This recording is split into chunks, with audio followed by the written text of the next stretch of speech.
സംസ്ഥാനത്തെ ഉയർന്ന ചൂട് റിപ്പോർട്ട് ചെയ്യപ്പെട്ട സാഹചര്യത്തിൽ പൊതുജനങ്ങൾക്കായി സംസ്ഥാന ദുരന്ത നിവാരണ അതോറിറ്റി പുറപ്പെടുവിക്കുന്ന ജാഗ്രതാ നിർദ്ദേശം.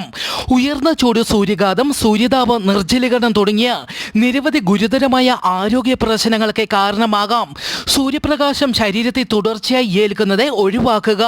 പരമാവധി ശുദ്ധജലം കുടിക്കുക. നിർജ്ജലീകരണം ഉണ്ടാക്കുന്ന മദ്യം, കാപ്പി, ചായ തുടങ്ങിയ പാനീയങ്ങൾ പകൽ സമയത്തെ ഒഴിവാക്കുക. അയഞ്ഞ ഇളനിറത്തിലുള്ള കോട്ടൺ വസ്ത്രങ്ങൾ ധരിക്കുക. പുറത്തേക്ക് ഇറങ്ങുമ്പോൾ പാദരക്ഷകൾ ധരിക്കുക. കൊടയോ തൊപ്പിയോ ഉപയോഗിക്കുക.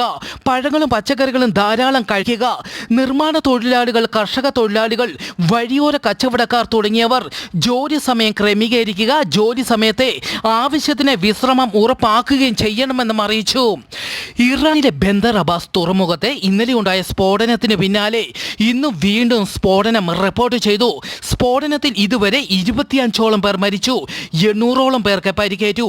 ഇറാനിൽ 3 ദിവസത്തെ ദുഃഖാചരണം പ്രഖ്യാപിച്ചു.